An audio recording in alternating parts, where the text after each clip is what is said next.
the book of Acts chapter 27 verse 1. Now this brings us now to the fifth benefit of the Holy Communion.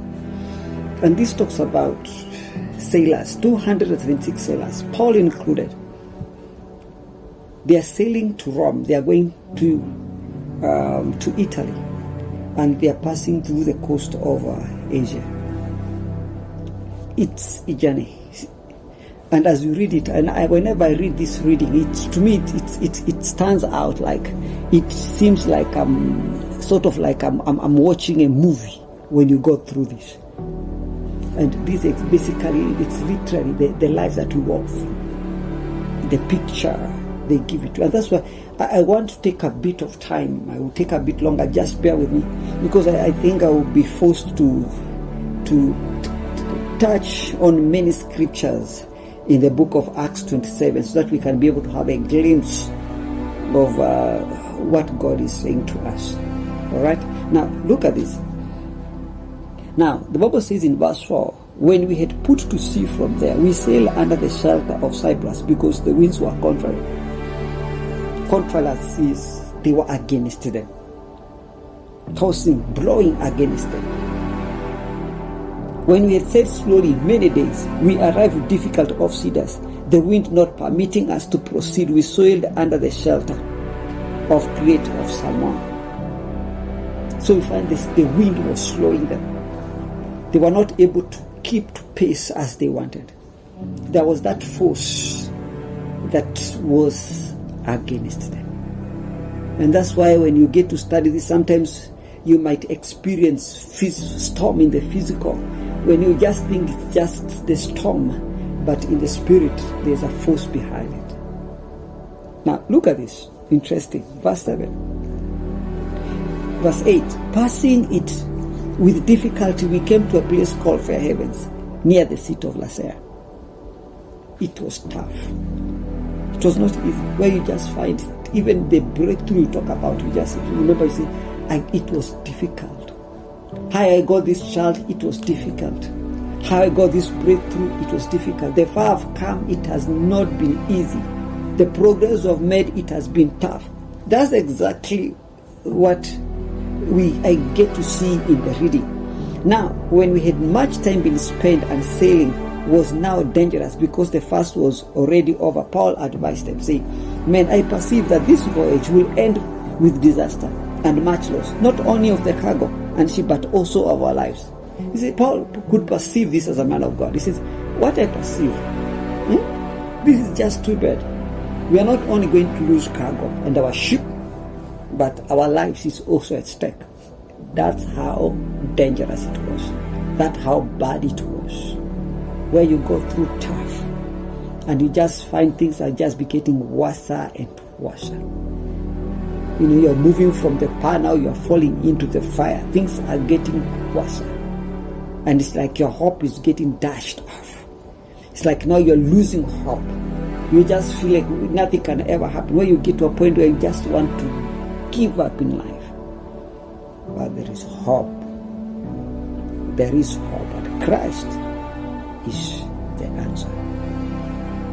So saying, I perceive, verse 10, men, I perceive that this voyage will end in disaster, much loss, but also of our life. Of course, people, they differed, as we read in verse 11. Nevertheless, the centurion was more persuaded by the helmsman and the owner of the ship than by the things spoken by Paul.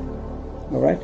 Now, verse 13 continues and says, when the south wind blew softly, supposing they had obtained their desires, putting out to the seas, they sailed close to Crete.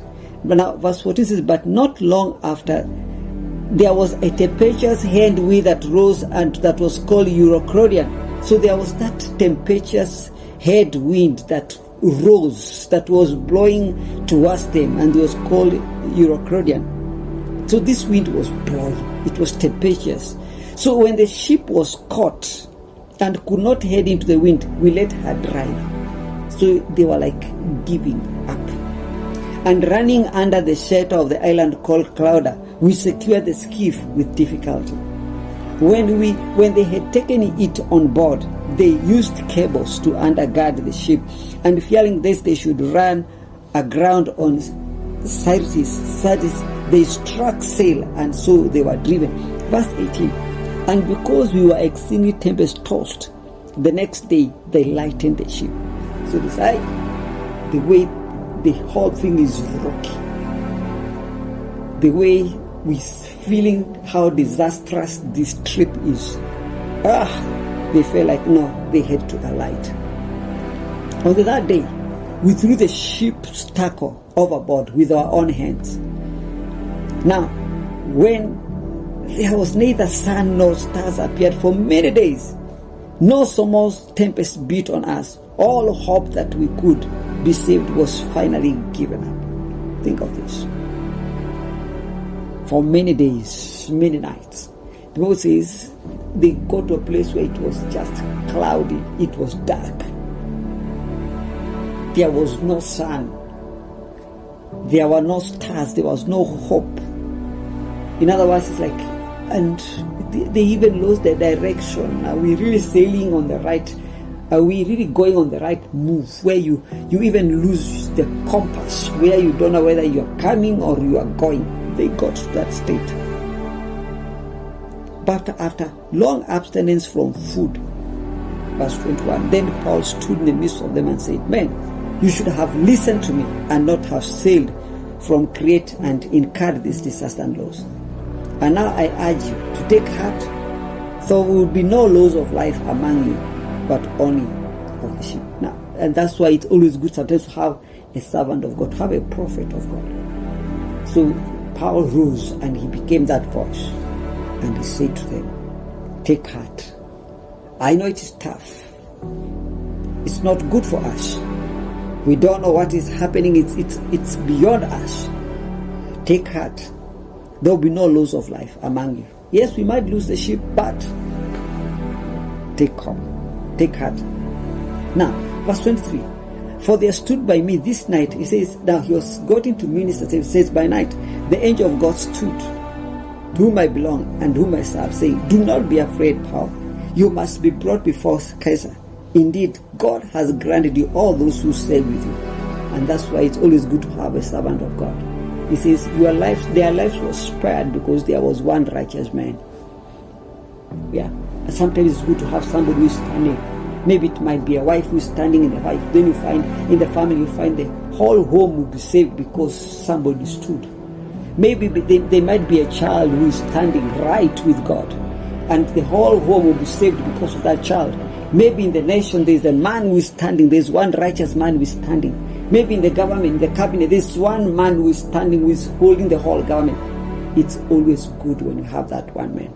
Therefore, verse 25 says, take heart, men, for I believe God, that it will be just as it was told me. However, we must run aground on a certain island. Now, verse 27. Now, when the 14th night had come, as we were driven up and down in the Adriatic Sea about midnight, the sailors sensed that they were drawing near some island. 29. Then, fearing lest we should run aground on the rocks, they dropped 4 anchors from the stern and prayed for day to come. And as the sailors were seeking to escape from the ship, when they had let down the skiff into the sea, under pretense of putting out anchors from the prow, Paul said to the centurion and the soldiers, unless these men stay in the ship, you cannot be saved. It was that bad. To a point where now men, they felt like, now this is our opportunity. We are not just going to die in the ship. We need to run for our lives. And they were trying to help the situation. And sometimes you don't have to do that. Paul insisted, he says, men, you have to stay put. You have to stay in the ship. If you happen to get out of the ship, your life will not be saved. You will perish. You will die. Sometimes God allows you to go through the situation. You have to go through it. Don't run. It might be tough in your marriage. Don't run I see sometimes we run into those small homes. It's not even biblical. He says, I need to have some time aside. I need just to go and create and have some time out there, maybe for a year. I get to think of it. The Bible does not advocate for that. Remain in the ship. Even if it's burning, remain in that home. Remain in the ship. Because once you get out, you will not be saved. It might be tough in the house of God. It might not be rosy all the time. Don't jump out of the ship. Remain. It will not be easy in the government. It will not be easier to work. Remain in the ship. You'll experience the miracle while in the ship.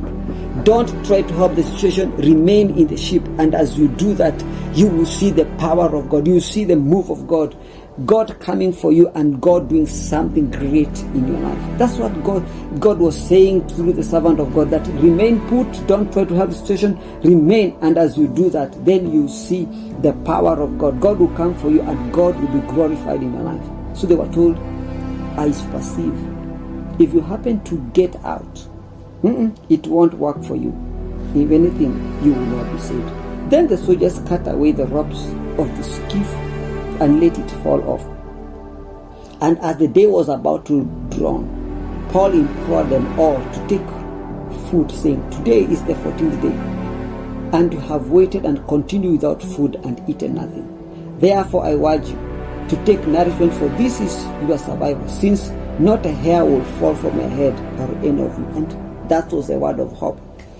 And when he had said these things, that's why we did take note of verse 35. Okay? When he had said these things, he took bread. He gave thanks to God in the praise of them. And when he had broken it, he began to eat. That was now partaking of the Holy Communion. When it was tough, they never had hope. They were panicking. They did not know whether their life was coming or going. They did not have the hope for tomorrow. Look at this. After they partook of the bread, after they broke the bread in verse 35, then verse 36, the whole story changes. There was hope. Then they were all encouraged and they took food for themselves. They were encouraged. They were happy. Then they could even eat. They could have hope for tomorrow. And in all, we were 276 persons in the ship. So when they had eaten enough, they lightened the ship and they threw out the wheat into the sea. But striking a place where two seas met, they ran the ship ground, and the prow struck fast and remained immovable, but the stern were being broken up by the violence of the waves. Verse 42. And the soldiers' plan was to kill the prisoners, lest any of them should swim away and escape. But the centurion wanted to save Paul, kept them from their purpose, and committed that those who could swim should jump overboard first and get into the land. We thank God for the miracle. Then, and verse 44 says, and the rest, some on board and some on part of the ship, and so it was. They all escaped safely into the land. God intervened. They were all saved. Not even one of them perished. The word of God came to pass. It was tough. It took long. There was no hope. There was no stars. There was no sun. It was all dark. It was cold. There were contrary winds. There were temperatures wind blowing against them. It took long. It became slow. They never knew the hope for tomorrow. They were in chains. But when they partook the Holy Communion, the storm was over. Let me tell you one thing as you listen to me. Your storm shall be over. Don't try to help the situation. Don't try to jump out of the ship. Remain put.